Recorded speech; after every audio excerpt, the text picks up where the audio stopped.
Ողջույն, սա մեր ուղին հաղորդաշարն է, և այս հաղորդաշարի ընթացքում մենք պետք է փորձենք հասկանալ, ինչպես է կոչվում քաղաքի կառավարումը, շահերի բախում, թե ուղղակի քաղաքականություն։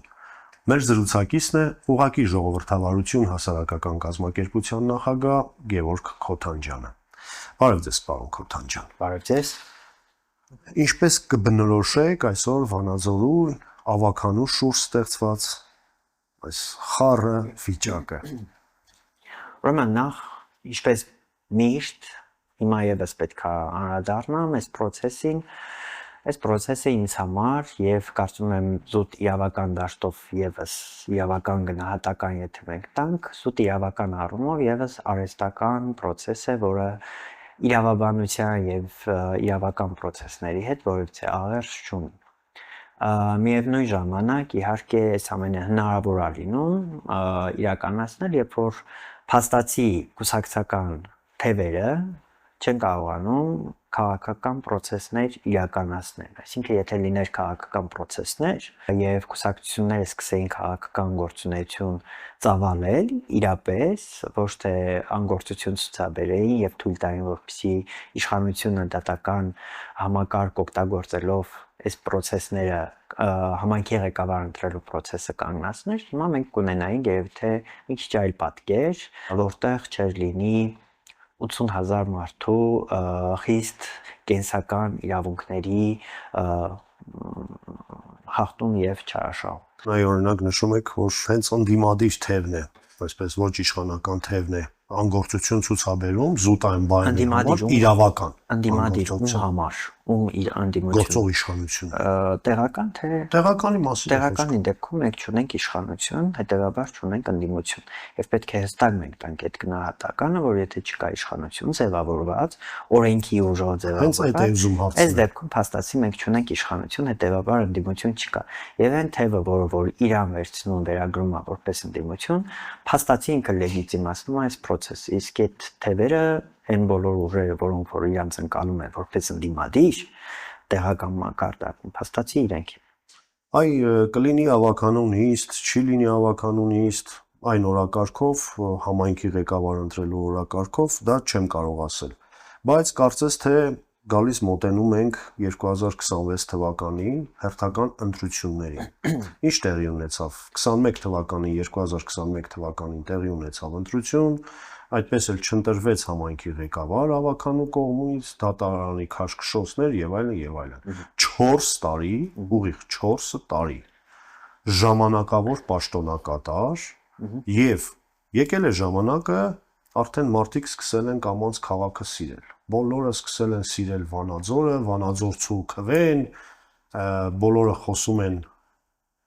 այն բանի մասին, որ ոտնահարված է իրավունքները, հարցս հետևյալում է կայանում, այ քաղաքացիական հասարակության կողմից ինչ պահանջ կա, որպես հասարակական կառույցի ներկայացուցիչ եւ անմիջական շփվող։ Տեսեք, քաղաքացիական հասարակությունը ընդհանրապես որպես այդպիսին այս process-ում ինքը կարա զուտ լինի դիտորդի կարգավիճակում եւ որոշակիորեն օրինակ արշավներով կամ այլ միջոցներով աջակցվի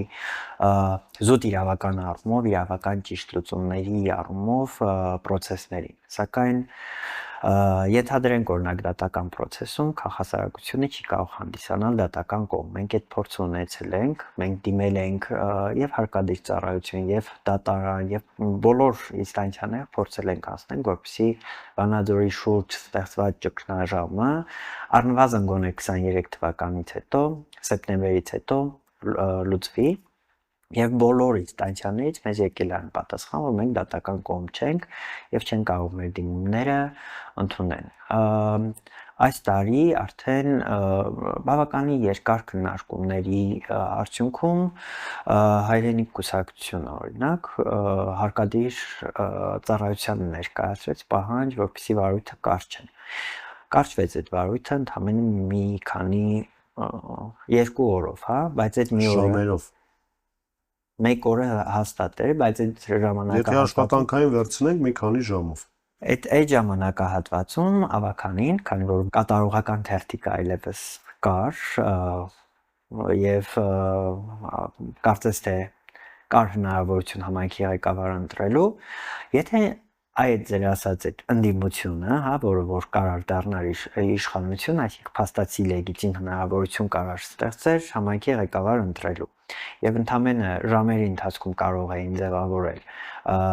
ավականու 1/3-ով, ուրեմն 11 ավականու անդամով ստորագրահավաք նիստ դնեին եւ ընտրեին իրենց համայնքի ղեկավար։ Ես ձեր ասածը կասկածի տակ չեմ դնում, բայց ըստ երևույթին այստեղ խնդիր կունենայինք, գուցե, չգիտեմ, օրինակ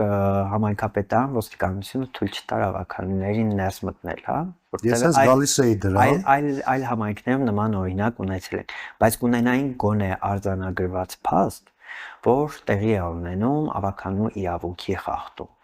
Մինչդեռ չիրականացնել եւ որևիցե բան չանելը դա նշանակում է ուղիղ գնալ համագործակցության այն ուժի հետ, որը որ իշխանությունը վերցրել է։ Տեսականորեն այդ ամեն ինչը հնարավոր էր, ես չեմ էլ վիճարկում ձեր ասածը, եթե գումարեին նույնիսկ այդ նիստը, ես չգիտեմ, միգուցե Միգուցե այդ ընտրված համայնքի ղեկավարը հաջորդ օրը լիներ հարկադիր կատարման ծառայությունը հենց այդ նիստի ժամանակ այդ թերթիկը արգելանքի որ այլևս դուք չեք կարող այս նիստը անել կլիներ նմանատիպ բան կարող է լինել բայց այս դեպքում դու ունես մի փաստաթուղթ եւ ինքը վերում է մի այլ փաստաթուղթ մեկ օրով դա տեսականորեն հնարավոր է տեսեք գնում ընտրում էին համայնքի ղեկավար եւ հարկադիրը նորից արգելանք դնում ու այստեղ թող արդեն իրանք գնան դատական կարգով բայց կա ընտրված համայնքապետ թող համայնքի այդ իշխանական կողմը հա պետական իշխանական կողմը թող գնար դատարան դիմեր եւ դատարանով փորձեին պարզաբանել եթե դատարանը այս դեպքում օրինակ ինչ որ մի ամսվա մեջ որոշում կայացներ որ չի կարող այս process-ը լինի լեգիտիմ, բայց այդ մի դեպքում 4 տարի արդեն չի կարող որոշում կայացնել, հա? Սա ակնհայտ կերներ իրավունքի չարաշահման դրսևորումների ապացույց։ Բայց փաստացի ընդդիմությունը, այդ ընդդիմությունը կամ իշխանության այն ճյուղը, որ հիմա չունի իշխանություն, այդ մասը բաց են թողնում եւ փաստացի տուրք են տալիս, որպեսզի իշխանությունը անի այն, ինչ ուզում է։ Իսկ իշխանությունը ունի հակում տարածվելու եւ ամրացնելու իր դիրքերը։ Այս կարող ենք չէ նաեւ փաստել, որ ինչ արվում է օրենքի շրջանակներում։ Չէ։ Նայած ինչ օրենքի, ոնց որ այլ բանա, որ հենց իշխանության առավելությունն է, հա, որ դու փաստացի տվել ես լեգիտիմ իրավունք իրան եւ ուժ կիրառելու եւ մեկնաբանելու օրենքները։ Մենք օրենք մեկնաբանող չենք, մենք կարող ենք ընդամենը օրենքի կետերը բերենք իրավական դաշտում բողոքարկենք եւ այլն բայց մեկնաբանողը ըստ երևույթին այս դեպքում հաստատի տարածքային կառավարման նախարարությունն է մեկնաբանողը հաստատի համայնքապետարանի աշխատակազմն է եւ այլն բայց մենք չենք Զերծ մնանք այսպիսի բարդ բառերից ինչպես հայտնի ֆիլմում է ասում գիտահետազոտական թողենք մի կողմ այ ժողովրդական լեզվով ասած սրա վերջը ինչ է լինելու Սա վերջ լինելու է խորհրդարանական ընտրություններից հետո իմ տրամաբանությամբ, քանի որ ընդհանուր առմամբ թե Բամբակ խոշորացված համայնքը, թե Թումանյան խոշորացված համայնքը, թե Գյուլակարակ եւ Լորիբերտ խոշորացված համայնքներ, իրենք անկենսունակ համայնքներ են, ի վերջո վաղ թե ուշ պետքա միավորվեն իրենց շուրջ Նամեյանը Ստեփանավանին Այսինքն Բամբակը պետքա միանա Վանաձորին, Թումանյանը Ալավերդուն, Գյուլակարակ եւ Լորիբերտ պետքա միանան Ստեփանավանին եւ ըստ երևույթին 26 թվականի ընտրություններում թիմ ընտրությունները հենց այդ տեսքով կգնա ու կվերջնականացվի նաեւ խոշորացման գաղափարը գոնե այս փուլում, հետագայում գուցե չգիտեմ մարսային կենտրոններ լինի, բայց այնուամենայնիվ տրամաբանությունը նաև հուշում է դա, որտեղ այլ ընտրանք կարծես թե չկա, քանի որ տեղական մակարդակում շատ ավելի խոշոր տարածքներում պայքարելը շատ ավելի ձեռնտուագործող իշխանության է լինում մշտապես, քան փոքր տարածքների վրա, որովհետև այս դեպքում ոնց մեկ-մեկին փող լրացնելով ստանում ես քեզ անհրաժեշտ քվեները։ Պարոն Քոթանջյան, այ խոսեցինք այս ամենից, սակայն լադեռ Վանաձորի հարցը չի լուծվել։ Վանաձորի հարցը չի լուծվի մինչև եթե այս տարբերակով գնա մինչև 26 թվականի խորհրդարանական ընտրություն չի լուծվել։ Վանաձորի օրը առհասարակ նշվում էր հոկտեմբերին, բայց չգիտես հոկտեմբերի առաջին շաբաթ օրը, դա մոտավորապես 5-ից մինչև 7-ը ընկած ժամանակահատվածն է։ Խոսենք դրանից, որովհետև նաև այդ գնումների գործընթացներից եւ այլնից էլ ենք զրուցելու։ Հենց այդ միջոցառման ժամանակ էլ մարզպետը նորանշանակ մարզպետը իր խոսքում էլ նշեց, որ այ եթե սիրում եք քաղաքը, եկեք հավաքանուն նիստի, բազմաթիվ ծրագրեր կան, եկեք քննարկենք, նստենք եւ այլն։ Ինչու չեն կարողանում հավաքել այն հավաքանիների կազմը, որ գումարվի հավաքանու նիստ։ Որովհետև դուք եք հիմնականում այդ հարցերը բարձրացնում, հարցս ձեզ եմ ուղղում։ Ինչից սկսեմ քաղաքի օրվա տոնից, թե Չէ, գանք հավաքանունիստից, հետո կգանք քաղաքի։ Եթե գանք հավաքանունիստի, հիմա տեսեք, տրամաբանորեն մնացած կողմերը համարում են այս process-ը անօրինական եւ կհամարեն այս նիստերին մասնակցելը լեգիտիմացնել։ Մինչդեռ մինչև այս ոնց որ լեգիտիմացվել այդ process-ները եւ իրանք օրինակ, չգիտեմ, չեն գնացել օրինակ սահմանադրական դատարան բողոքարկե, հա, որովհետեւ process-ը գուցե ոչ սահմանադրական։ Այսինքն չանել ոչ մի բան ու խոսել դրա ապօրինությունից, ենթադրենք ապօրինի է, լավ, դու էլ քվե ես ստացել, ունես դիրք, հա, հավաքանում, ունես մանդատ, բայց ոչ մի բան չես արել։ Հիմա ինչքանով է ճիշտ դա անօրինականության մասին խոսելը այդ մարդկանց կողմից։ Իմ մոտ է տպավորությունն է։ Մի կողմից եթե դու հանցագործության մասին հղում ես անում, ցույց ես տալիս հանցագործություն, մյուս կողմից ասում ես դե լավ, հանցագործություն է։ Հիմա ոչ մենք կողքից կնայենք ինչ է անում, մեկ այս երկրում ոչ մի բան չի անում։ Այսինքն չի լինելու հավաքանում։ Հիմա տեսեք, տրամաբանական չի այդ ամեն ինչը, բայց մյուս կողմից ես նայում եմ զուտ քաղաքական նպատակահարմարությունը, ոնց որ ինձ համար սենց է մեխանիզմը։ Կա, չգիտեմ, մարզպետի կողմից բարձրաձայնված հարց, որ պետք է լինի հավաքանում։ Ինչ չնայած ես կարծում եմ, որ պարտադիր չի, որովհետև այդ ամեն ինչը ինչ որ պետք է դրվի հավաքանու նիստի, այս տարվա մարտի 5-ի հավաքանու նիստով հաստատված է եղել, նո՞։ Օրինակ, Տիգրան Մեծի պողոտան, 40 հատ տրանսպորտային միջոցի ձեռքբերումը, ոչ մի բան չի արվել խորհրդին։ 7-րդ մանկապարտեզ, 3-րդ մանկապարտեզ տնակներից շենք կառուցումը, 3-րդը կա, 7-րդը չի հասնում։ Ծրագրեր էլ կան, որ ներկայացում են, օրինակ մարզպետը իր այսպես ռոլիկներով ներկայացնում է ինչ է արվել։ Հա։ Վանաձորի համայնքապետարանը չէ, բայց մարզպետարանը հա ակտիվ։ Խնդիրը այն է, որ իրականում ոնց որ կա ու հետևողական են նույնիսկ։ Դա խնդիր չի, իրականում ոնց որ այն ինչ որ կա քաղաքում, հա, ոնց ես վերջին ժամանակահատվածում օրինակ չեմ տեսնում Վանաձորում բան Facebook-յան գրառումներ, որ այսինչ վիճակա փողոցներում բան լրիվ մեքենաներ կան։ Մենք 2017 թվականին մի արշավ ենք սկսել, օրինակ ճանապարհների փոսերի տուժած վարորդների վնասի փոխհատուցման դատական կարգով վնասի փոխհատուցման մեխանիզմ ստեղծելու համար բավականին հաջողված բան է։ Հիմա եթե օրինակ, չգիտեմ, Վանաձորում փորձենք դա նորից անենք, ինքը կձախողվի, որովհետև այդ խնդիրը մենք այդքան massայական չունենք, հա, որովհետև լիքը աշխատանք արվել է, բայց խնդիրը այն է, որ մենակ ասֆալտով չի, այսինքն մենակ ճանապարհով չի։ Կա բազմաթիվ հարցեր, ընդ որում այդ ասֆալտն էլ ունի 10 տարվա կյանք։ Ինչի որ բան է։ Այլ բան է, եթե դու ստեղծում ես մեխանիզմներ, որով որ համայնքը կունենա ինքնաֆինանսավորման այն բարձր ցուցանիշները, որով որ հնարավորություն կլինի ամեն անգամ ոչ թե կառավարությունից միջոցներ խնդրել, մի քիչ է դու դնես, որ համայնքդ կարողանաս կայունացնես, այլ ունենաս հստակ ֆինանսական միջոցներ, շատ դեպքերում նույնիսկ ինքնուրույն անես, որպեսզի կենտրոնական իշխանությունից կախմամետ չհանես։ Բայց այստեղ մի ուրիշ բան կա, օրինակ զուտ քաղաքական առումով, հիմա ես դա չեմ հասկանում։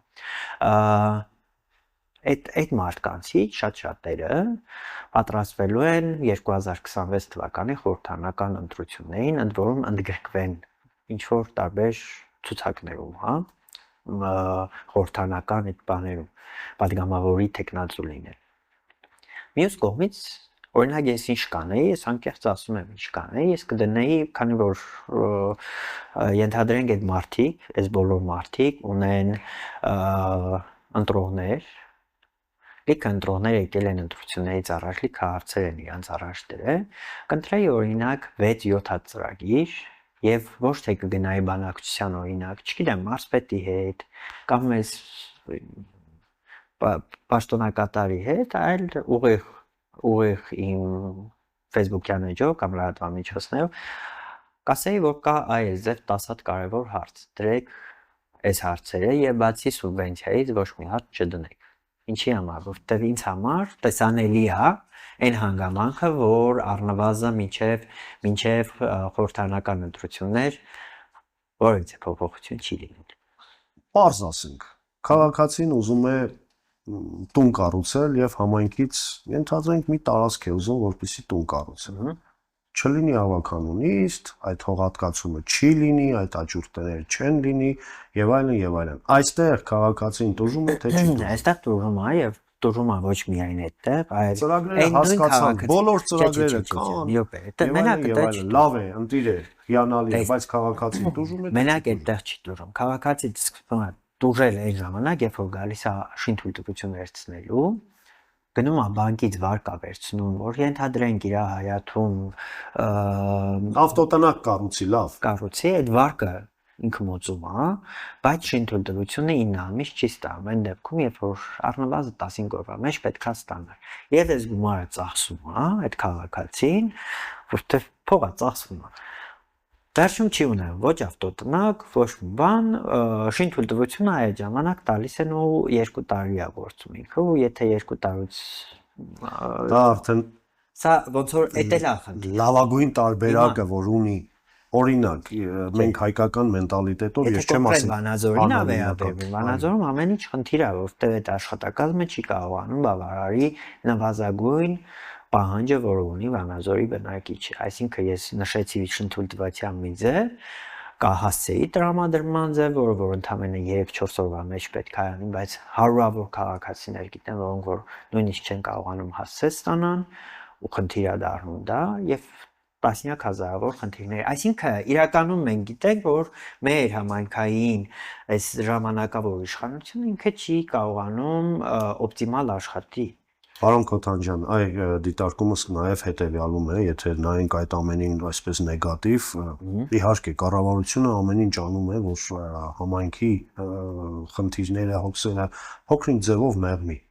Նաև ծրագրեր են, բազմաթիվ ծրագրեր են, ճանապարհաշինություն եւ այլն, ու իրանք է գիտակցում են, որ լադերևս խնդիրները լուծված չէ եւ այդ խնդիրներն անում են։ Այստեղ որը պիտի լինի կառավարության դերը, ինչ պիտի ուզենք մենք կառավարությունից, որ այդպես էլ չենք կարողանում ստանալ։ Մենք չպիտի ուզենք կառավարություն։ Նաև որպես իրավապաշտպան, որ անընդհատ այդ process-ների մեջ եք, նամակնական կապերի մեջ։ Այն ինչ որ պետք է մենք ուզենք, մենք չենք ուզելու դա կառավարությունից, որովհետև կառավարությունը դա մեզ չի կարող տալ, որովհետև այն ինչ որ մենք ուզում ենք, դա մենք ուզելու ենք օրենքի շրջանակում ձևավորված ավականոց։ Դե ասում եկեք նիստերի որոշենք, տեսնենք ինչ են գոյություն ունի մշտական հանձնաժողովներ։ Մշտական հանձնաժողով Վանաձորի համայնքապետարան ավականին չունի։ Գոյություն ունի ավականու ընդունելությունը։ Ավականին ընդունելություն որպես այդպեսին, այսինքն երբ որ ավականին այդ որպես ինստիտուտ կայացած կլիներ, իսկ կայանալու հիմք չունի, որովհետև ինքը չունի գործառույթ, հաստատի, հա։ Հասկանալի է, պարոն Քոթանջյան, կա այդ նույն կառավարությունն էլ ասում է. Եղբայր, եկեք նիստի, այդ ամեն ինչը կազմակերպեք, մենք էլ տեսնենք, որ այդ ամեն ինչը խնդիրներ են, տեսնենք ինչպես ենք լուծում այս հարցը, թե չէ 4 տարի է Մենք ունենք պաշտոնակատար, կեսը գոհ է, կեսը դժգոհ է, ու այսպես թնջուկ ավականն է։ Հիմա իմ մոտ հենց այդ հարցն է, էլի, եթե գնացին նիստի արդյոք դրանով խնդիրը լուծվելու է։ Չէ, մենք ունենալու ենք X քանակության ծրագրեր, որոնք որ կարող է արվեն, կարող է չարվեն, հա։ Հիմա մարտի 5-ին գնացել են ավականու նիստի։ Հաստատել են բազմաթիվ սուբվենցիոն ծրագրեր, որից իրագործվում է այս պահին 2-ը։ Հիմա մի հատ հարց է առաջանում։ Օրինակ կա 50 բակ նորոգելու ծրագիր հաստատված ավականու կողմից, որից 16 հատը պետքա խաղահարապարակով լինի։ Արդեն նոյեմբերն է, հեսա կա դեկտեմբեր է, այդ ծրագրերը նույնիսկ կառավարության դեռ կառավարություն չի գնացել, որովհետև մինչև այս պահը, այսինքն մինչև անցած ամիս, երբ որ մենք հարցում իրականացրեցինք, մեզ չտվեցին անգամ ցանկը, թե որ բակերն են, եւ չտվեցին նախագծերը, որովհետև ասեցին ուղարկել ենք փորձաքննության։ Ով չտվեց։ Համայնքապետարան։ Ես ունեմ կասկած, որ 50 բակը չկա։ Օրինակ կարայանի դրա փոխարեն 15-16, գուցե 17 նախագծված բակ։ Ես այդ կասկածը ունեմ, որովհետև առնվազն եթե բակերի անուններ չեն կարողանում գրել, փաստա որ չեն գրել, չեն տվել այդ բակերի ցանկը, դա նշանակում է, որ չկա։ Հիմա, եթե այս ավականին գնաց, արդյոք ունենալու ենք այն նույն մեխանիզմը, նույն բանը, թե ոչ, որովհետև եթե մեկը ինձ ասի, որ չէ, կարող է չունենանք ավելի լավ եղնի, իսկ մինչև ես ինչն էր խանգարում, որ լավ եղներ, Ղազարյան Արամը, թե Խաչատրյան Արամը։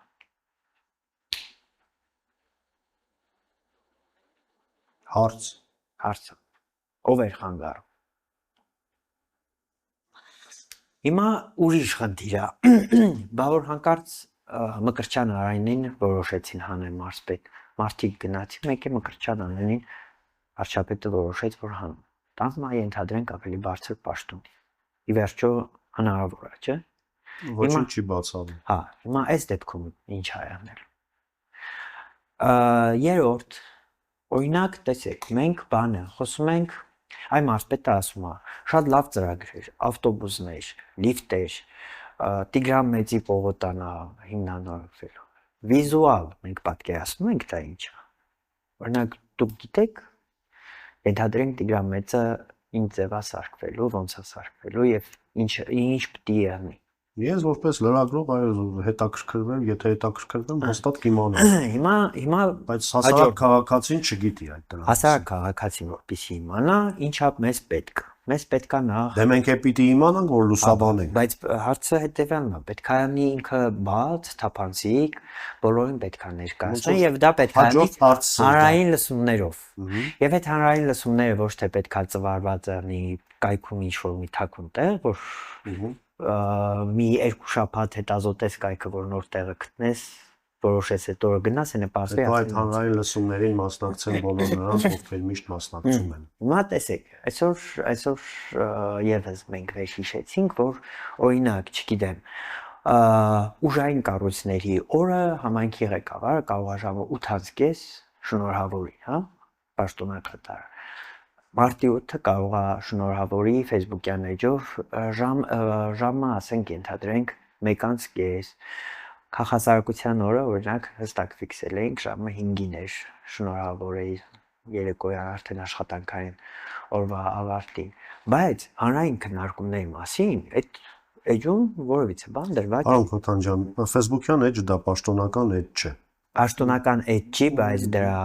տեսանելիությունը շատ ավելի բարձր է, քան բան։ Ես չեմ վիճարկում այդ ամենի հետ։ Եթե խոսքը գնում է պաշտոնականի, այդ ձեր ասածը կարող է զետեղվել Վանաձոր.am կայքում։ Չէ, Վանաձոր.am-ում կա, բայց այդ եմ ասում, որ ինքը այնքան բան երկարատև process է, որ կարողանաս հայտնաբերես։ Ոչ մեկ չի նստում այդ կայքը այտենց ամեն օր ուսումնասիրում, չէ՞։ Իսկ Facebook-յան էջում բոլորը Facebook-ում նայում են։ Ու եթե դա տեղադրվում է Facebook-ում, լինում է լավ լուսաբանում, որ հանրային քննարկում է, եկեք մասնակցեք, կարող է տեսեք, Վանաձորցու համար են, չէ՞, ուզում սարքեն։ Հիմա ասում են, բան 40 հատ ժոնտոնք։ Ես օրինակ դրա հետ համաձայն չեմ, որովհետև Վանաձոր փողոցների առնվազն 60%-ը այն լենքը ունի, որ ժոնտոնգը մտնի այդ փողոցը կատվածահարկել։ Հիմա ես ունեմ տեսակետ, որտեղ եմ այդ տեսակետը արտահայտելու եւ եթե գնաց ավականին ընդունել, արդյոք այդ տեսակետը լսելու է թե չէ։ Ու լիքը խնդիրներ կա, Խոսեցինք թափանցիկությունից, այ խոսեցինք նաև քաղաքի տոնից, որ հոկտեմբերի առաջին շաբաթօրն է եղնում, եթե չեմ սխալվում, որոշումն էլ ընդունվել է 1999 թվականի ավականու կողմից եւ այդ օրվանից մինչեւ անցած տարի նշվում էր հոկտեմբերի առաջին շաբաթ։ Չէ, շաբաթ։ անցած տարի չէ, մենք ունեցել ենք 3 անգամ, այս արդեն 3-րդ անգամն էր, 2 անգամ մինչ այս, ընդ որում եւ եղել է Դարփնյանի ժամանակ եւ Մամիկոն Ասլանյանի ժամանակ, որ օրը փոխվի, ինչ որ հանգամանքներով պայմանավորված։ Ինչն է խնդիրը։ Այստեղ խնդիրը կարծես թե բանի հետ էր, գնումների ընթացակարգի հետ էր։ Նախ երբ որ հաստատվում է գնումների պլան, չեն բերում, ենթադրենք, գիտես չէ, որ քաղաքի օրը այս ենթադրենք հոկտեմբերի առաջի շաբաթ օրն։ Դա առնվազն 3 ամիս շուտ։ Աշխատանքային պլանավորումների ժամանակ է նույնիսկ ժամանակացույց է ներկայացվում։ Առնվազն 3-4 ամիս շուտ պետքա համայնքապետարան մրցույթ դներ, որը որ իրական ուշացումով է, այսինքն 2 ամիս շուտ մրցույթը դրել է, շահել է մի կազմակերպություն եւ վերջում կարծես թե չէր կարողանում ապահովել, որովհետեւ այդ գումարի մեջ 15 միլիոն դրամի կարգի էր ներկայացրել ինքը շահը եւ այդ 15 միլիոն դրամի մեջ հնարավոր չէր այդ արտիստներին բերել ու զուգահեռ նաեւ բեմ կառուցել, որը որ հնարավոր չէր ուղղակի եւ խնդիրը առաջացավ արդեն ոնց որ լուծարվեց այդ պայմանագիրը եւ մեկ անձից գնում իրականացվեց։ Մեկ անձից գնում իհարկե կարելի է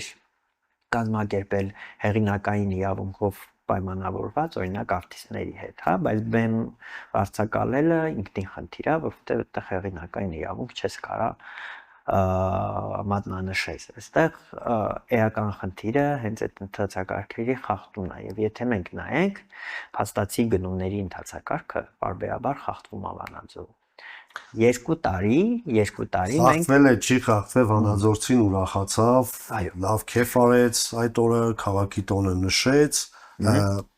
եւ ինչն եմ ուզում ասեմ, ինչու համար այսպես ընդհատեցի ձեզ, այդ գնումները, այդ ընթացակարգերը, դրանք պիտի նաև տեղադրված լինի Վանաձորի համայնքապետարանի պաշտոնական կայքում։ Չէ, այո, թե ոչ։ Գնումներ ԿՏԵՄ-ում, պաշտոնական որևիցե մի կայքում։ Այսինքն նմանատիպ միջոցառումների ժամանակ որպես հասարակական կազմակերպության ներկայացուցիչ, նաև ղեկավար, շատ ակտիվ անձնավորություն, ով ամեն ինչին ուշադիր է, միգուցե նաև հասարակական կառույցների նմանատիպ իրավիճակներում կանչում են խորհրդի, քննարկման, թե միանձնյա որոշումներ։ Ես ասեմ, օրինակ մենք ուսումնասիրում ենք Շարլանզանավի մշակույթի պալատի նորոգումը, այս գործընթացը շատ տարօրինակ էր, որովհետև սա տարօրինակությունը ասեմ, ուրեմն կար հեղինակային հսկողություն, այսինքն ինքը Հայաստանի Հանրապետության պետական հուշարձանների ցանկում գտնվող հուշարձան է եւ այդտեղ արվող ցանկացած փոփոխություն կամ նորոգում պետք է համաձայնեցված լինի մշակույթի, այս դեպքում ոնց որ առաջ մշակույթի նախարարություն էր, հիմա ԿԳՄՍ-ի մշակույթի բաժնի հետ պետք է ունենար գիտամեթոդական հաստատված գիտամեթոդական որը որ չուներ։ Մենք մրցույթը երբ որ դրել էին չէր եղել բան հեղինակային հսկողություն, այսինքն պետք նախատեսված էր, բայց պետք է ունենային այստեղ խնայողություն, այդ հեղինակային հսկողի 2.5 միլիոն դրամ խնայողություն պետք է ունենի։ Արդյունքում 11% բարձրացրել էին գինը եւ ոչ թե խնայողություն չկար, մի բաներ ավելացրել էին։ Մեզ համար սա խնդիր էր։ Մենք դիմեցինք տեսչական մարմնին նաեւ, որովհետեւ հեղինակային հսկողություն չկա, բայց նախագիծ ապրվել։ Տեսչական մարմինը մեզ խորարմով չպատասխանեց, որ նորմալ է։ Եվ դիմեցինք ի վերջո ՊՎԾ-ն ասավ, որ նորմալ է, ասես բոլոր կառույցները ասում են, որ նորմալ է։ Սա մեր մոտ ինչ հարց առաջացրեց։ Առաջացրեց մի հարց, որ համակարգային կոռուպցիա գուցե այսօր չկա, բայց հենց սկսում է նման օրինակներից, հա։ Միգուցե անտեղյակության արդյունք է։ Եվ մենք դիմեցինք Օրենքները վարչապետի լավ աշխատակազմին։ չիմանալով եւ այլն եւ այլն։ Մենք դիմեցինք վարչապետի աշխատակազմին եւ անցավ բավականին երկար ժամանակ մեզ իհարկե այնտեղ մի հատ մեծ տեքստ գրեցին, ուղարկեցին, ոչ մի բան չասող իրականում տեքստ է, բայց բանա, խնդիրն է, որ իրանք տեղեկացան։ Հիմա մենք սպասում ենք դրա արդյունքին։ Զուգահեռ, քանի որ մեր կազմակերպությունը ֆինանսների նախարարության կողմից հավատարմագրված դիտորդություն է իրականացնում այդ շինական օբյեկտներում եւ այլն, այսինքն պետական գնումների գործընթացում ընթացակարգով մենք դիմեցինք համայնքապետարան, որպեսզի գնանք ստուգենք։ Մեզ ասացին, որ ավարտականը կա եւ այդ հիմքով դες թույլ չենք տալիս։ Քանի որ հնարավոր չի։ Այս դեպքում մենք ուղղակի գնացինք եւ բացատրեցինք իրանց, որ սխալ են իրանք մեկնաբանում օրենքը, դիմեցինք ֆինանսների նախարարություն, այնտեղի շրջաբերական եկավ, որ ոչ միայն շինարարության փուլում, այլ նաեւ սպասարկման ժամկետում մենք իրավունք ունենք գնանք եւ ստուգումներ իրականացնենք, գնացինք ստուգումներ իրականացրեցինք եւ պարզվեց, որ մի ահռելի մաս լավ չի արած, այդ քիչը մի հատ է շինարական աղբը ամբողջությամբ մեջն է եւ դա մնում է մշակույթի պալատի հավաքարարների վրա։ Բայց դրա համար շինարարը 11% ավելով վարձատրվել է։ Մեր եթ հրաժամը անսպասելի։ Այստեղ պետք է ընդամենը ինչ ավելացնեմ, որ կա անկախ ամեն ինչից թե ինչ իրավիճակ է, ոնց որ կարա այս process-ը նույնիսկ մարդկանց համար լինի որոշակիորեն sense բան ընդունելի, եթե օրինակ այդ մարդիկ լինեին հոգատար համայնքի նկատմամբ։ Բայց ոչ համայնքի հանդեպ են հոգատար, ոչ քաղաքական process-ում են հոգատար, ոչ ոնց որ ամեն ինչով կարճ հարցս այսպես ձևակերպեմ, այս ամենը կարող է ազդել կառավարման ղեկնստանձի հեղինակության վրա, այս պարագայում իշխող կուսակցության։ Չէ, խորհրդանականին չէ, տեղականում այո, որովհետև խորհրդանականն ու տեղականը դա տարբեր բան, այս զուտի, քանի որ բոլոր ընտրական process-ներին ես մասնակից եմ եղել, սա իմ դիրքորոշումն է։ Այսինքն մարդիկ արդար են, մաքուր են եւ այլն։ Ես ձեզ ասեմ, որ խորհրդանականին ինքը ազդեցություն խոր առումով չի ունենալու, որտեղ խորհրդանականին կբերեն 8-րդ մանկապարտեզի նկարը, 4-րդ մանկապարտեզի նկարը, մյուս փողոցների նկարը, մարդիկ ի վերջո գոհ են դրանից, հա։ Խորհրդանականին չէ, բայց տեղականի դեպքում շատ էական է դերակատարները եւ այդ դերակատարները, երբ որ լինում են շատակեր եւ բութ, իրանք սովորաբար չեն կարողանում առաջանցնել, որովհետև մարդիկ գիտեն ով է։ Շնորհակալություն անկեղծ զրույցի համար։ Սա մեր ուղին հաղորդաշարն էր, թե ինչ դասեր պիտի քաղենք այս ամենից, ցույց կտա ժամանակը։ Մեր զրուցակիցն էր ուղղակի ժողովրդավարություն հասարակական կազմակերպության նախագահ Գևորգ Քոթանջյանը։ Կհանդիպենք եթերում։ Առայժմ